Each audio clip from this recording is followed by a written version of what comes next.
Vous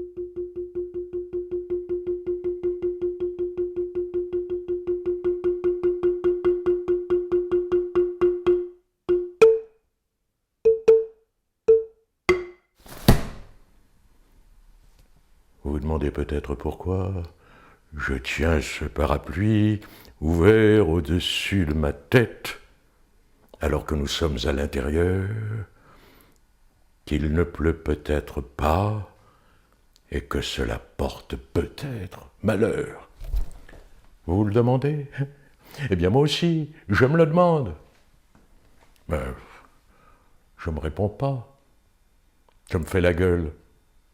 Ça m'apprendra, mais c'est complètement idiot d'ouvrir un parapluie dans un endroit couvert, même s'il n'est peut-être pas dans un parfait état de conservation. La seule question existentielle posée est la suivante. Le toit fuit-il? Et s'il fuit, vers où fuit-il? Ce n'est pas une question futile, car il ne pleut peut-être pas. Mais comment le savoir quand on est bien à l'abri sous un parapluie, place de la Concorde? J'espère que vous avez été sensible à cette parabole et à son subtil sens caché. Vous êtes venu pour rire de la charia et vous trouvez que c'est moi qui charrie avec mon histoire de lecture du Coran, place de la Concorde. Peut-être bien que c'est pour vous préparer à l'application de la charia sur les Champs-Élysées. La charia, ce sont l'ensemble des lois, des modes de comportement qui découlent de l'application du Coran. Et si la charia s'applique aujourd'hui dans pratiquement tous les pays musulmans, pourquoi ne s'appliquerait-elle pas demain en France? Et tout particulièrement sur les Champs-Élysées. Et on y soit qui mal y pense. Le Coran, je trouve ça marrant sans édulcorant. Le Coran avec ces petites annexes nommées hadiths. Les hadiths, ce sont les faits, les gestes, les paroles du prophète tels qu'ils ont été rapportés par ses proches après sa mort. Mais bien sûr, hein, chaque proche avait sa propre version et beaucoup d'aversion pour la version des autres. Ainsi, les sunnites, les chiites, les sunnites, les alaouites, les chi, les saints. Oh, que de merveilleuses occasions de s'entretuer. Moi, je ne cite que le Coran lui-même. Oui, oui, oui. Le Coran, édité par... enfin, ma traduction, qui est éditée par les éditions Point, je l'ai acheté seulement 7 € à la librairie du bazar de l'Hôtel de Ville. Et pourtant, il est parfaitement considéré comme valable par toutes les autorités qui l'ont certifié. Son auteur, M. Mahomet, c'était en plein désert, hein, sous le soleil, qui racontait ces trucs. Et moi, je l'ai comme menti ici, malgré tout, à l'abri. Et pour vous, de quel droit? Ah, mais pas du droit, chère madame, mais du devoir. Ben oui, pour moi, le droit est précédé par le devoir. Oui, le devoir, je sais, c'est un mot qui est très très peu utilisé de nos jours. On parle des droits de ci, les droits de ci, les droits de ci, mais jamais du devoir. Or, pour moi, un droit qui n'est pas fondé sur un devoir, ce n'est pas un droit, mais un privilège. À oublier cette vérité d'évidence, un certain nombre d'aristocrates qui ont perdu la tête en 1789. Bien sûr, cette évocation de la terreur française n'a pas de relation directe avec ce que je vous raconte sur l'histoire de ce petit chamelier devenu prophète dans le désert. Sinon, les coups coupés et les têtes qui tombent. Oui, là, ce que je vous ai montré, c'était un film, une reconstitution historique. Ben, il n'y avait pas la télévision à l'époque. Par contre, le document qui suit, c'est un document authentique, filmé dans un des endroits où ce genre de choses se pratique encore. S'il y a des enfants dans la salle, mettez-leur la main devant les yeux.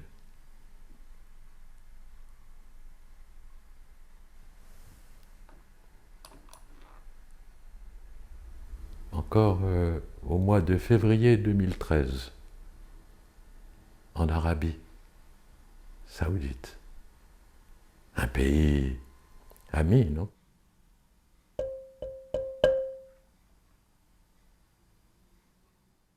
Et je ne propose pas de tuer les gens, moi. D'abord parce que c'est pas en les tuant qu'on les convainc, et encore moins leurs proches.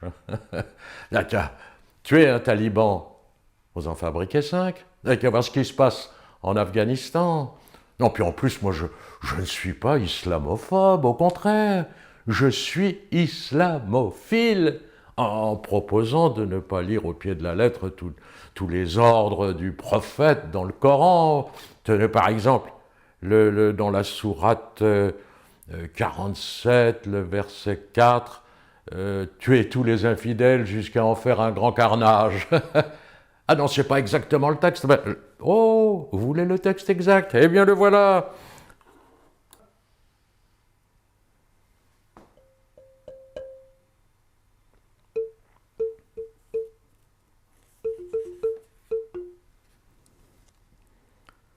Il y en a plein d'autres comme ça. La sourate 2, le verset 187, tuez-les partout où vous les trouverez. C'est pas gentil, ça, hein? Sourate 2, toujours, verset 212, on vous a prescrit la guerre.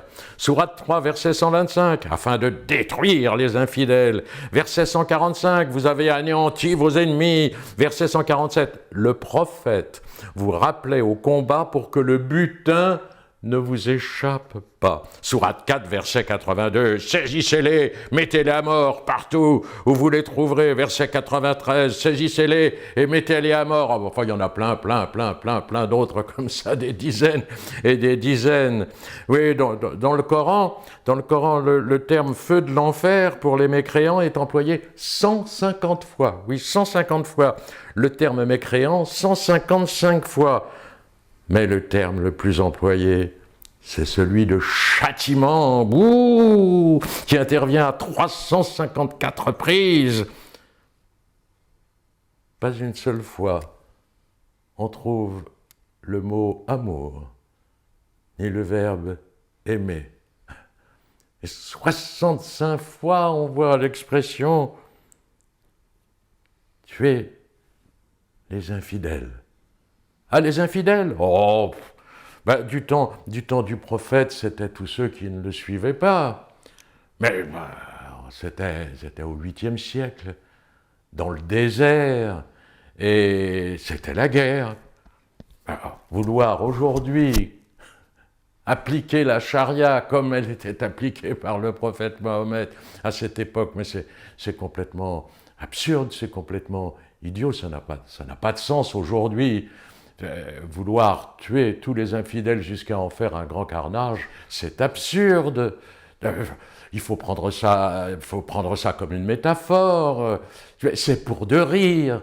Si c'était pour de vrai, que l'on trouvait dans un livre que n'importe quel imbécile, dans mon genre, peut se procurer librement un pareil pouce au crime, serait interdit à la vente immédiatement.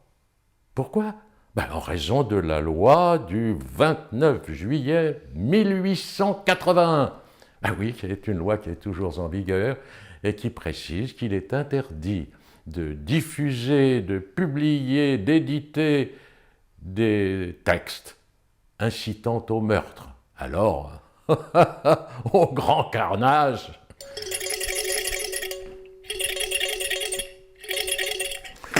Merde de merde de merde de merde. Arrêtez vos plaisanteries stupides. J'attends un coup de téléphone très important pour l'avenir de l'humanité. Alors, hein? Oh, pardon, c'est toi? Mais on a changé le mot de passe.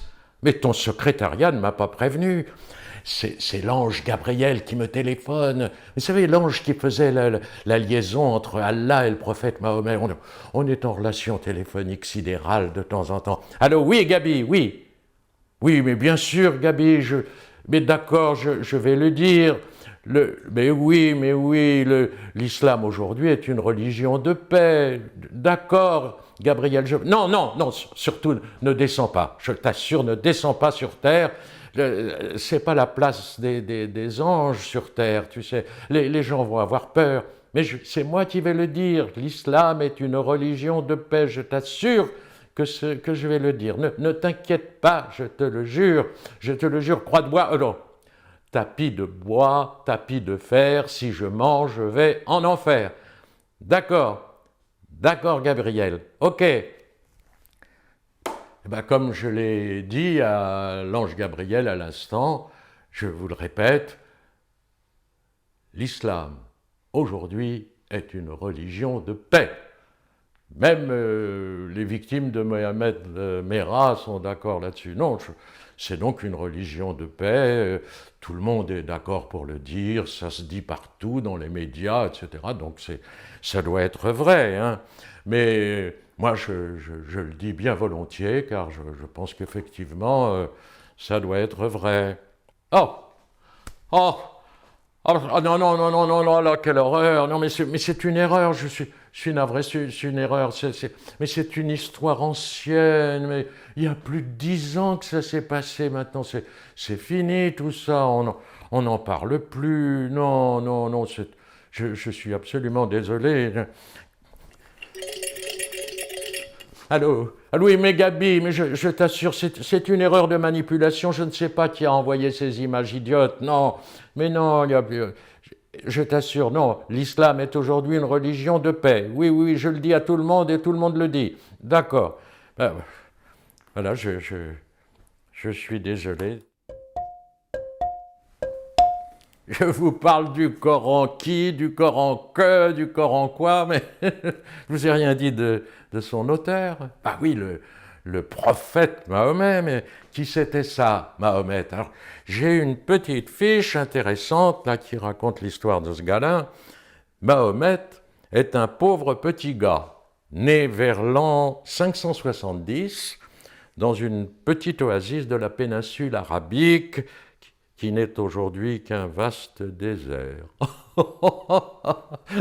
Alors, au 8e siècle, bon, mais son père meurt avant sa naissance, sa mère alors qu'il n'a que 6 ans, pauvre petit. Pour manger un peu, il est d'abord berger, puis arrivé à l'âge adulte, il accompagne les caravanes de chameaux qui sillonnent le désert de la mer Rouge au golfe Persique. Enfin, il entre au service d'une patronne d'entreprise caravanière, une riche veuve du nom de Khadija, qu'il épouse bientôt en se mettant ainsi à l'abri des soucis matériels. Elle n'était pas toute jeune, la petite Khadija. Elle avait 15 ans de plus que lui et dans ce pays aride. mais les affaires sont les affaires, hein. Enfin, les affaires de cœur, bien sûr. Hein. Mais Mahomet n'est pas encore prophète, mais il est devenu prospère. Très prospère, youp la boum, c'est le roi du macadam. Prospère, youp la boum, c'est le chéri de ses dames. Allô, c'est Gabi? Non? Mais qui êtes-vous donc, madame? Ah, vous êtes la nouvelle ministresse de l'Intérieur, Madame Tango? Ah oui, mais non, ne vous inquiétez pas, Madame la ministresse, non, je ne suis pas islamophobe, non, tout au contraire, je suis islamophile. Oui, mais attendez la fin, vous verrez bien. Au revoir, Madame la ministresse. Au revoir, Madame Tango. Je continue. Son business de patron caravanier lui donnait pas mal de soucis au prophète Mahomet qui n'était pas encore prophète. Mais en effet, en Arabie, à cette époque, c'était, comme aurait dit Aristophane, qui était vraiment grossier, un putain de bordel de merde. Oui, en effet, les tribus se tapaient les unes sur les autres pour se piquer le butin. On ne peut pas dire que ce soit Mahomet qui a inventé les bagarres dans le désert. Non, non, même on peut dire le contraire. Il a voulu pacifier l'Arabie de manière à pouvoir établir son petit commerce sur de bases saines et solides. Mais pour ça, il lui fallait des troupes. Et comment convaincre des Bédouins bandits de grand désert de devenir des pacificateurs de l'Arabie bien sûr, comme toujours, pour les grandes aventures militaires, avec des bonnes paroles, des grands discours grandiloquents, et puis aussi quelques avantages en nature pris sur les victimes, et puis bien sûr, des promesses qu'on n'est pas obligé de tenir, puisqu'elles concernent les vaillants guerriers après la mort. Mais vous pensez que c'est par de bonnes paroles que Mahomet il a répandu ces vérités des vérités dans le désert? Mais non. À l'époque, il y avait deux médias. Il n'y avait pas Internet, il n'y avait pas tout ça. C'était soit le bouche à oreille, la parole, soit le sabre. La parole, c'était très long, il n'avait pas le temps, le Bédouin. Jésus, il a mis combien de temps à se faire entendre? Et puis, pour lui, ça s'est fini de façon très inconfortable. Hein. On dit que pendant un certain temps, Mahomet, il a essayé de faire passer son message de vérité des vérités de bouche à oreille. Ça n'a pas marché très fort, alors très vite, il a changé de méthode, et il a choisi de faire la guerre et de faire passer son message de vérité des vérités avec des sabres de ses cavaliers sur des chevaux agiles comme le vent. Je pense qu'il y a deux façons de lire le Coran. La façon imbécile qui consiste à prendre au sérieux toutes ces petites choses que j'ai soulignées. Tuer, tuer, tuer, tuer, tuer. La forme imbécile que préconisent les charrieurs.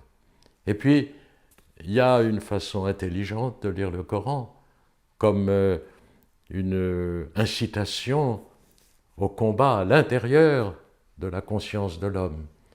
Et ça, c'est un acte de civilisation que je ne saurais repousser avec dédain. Mais ça, c'est une autre façon de lire le Coran.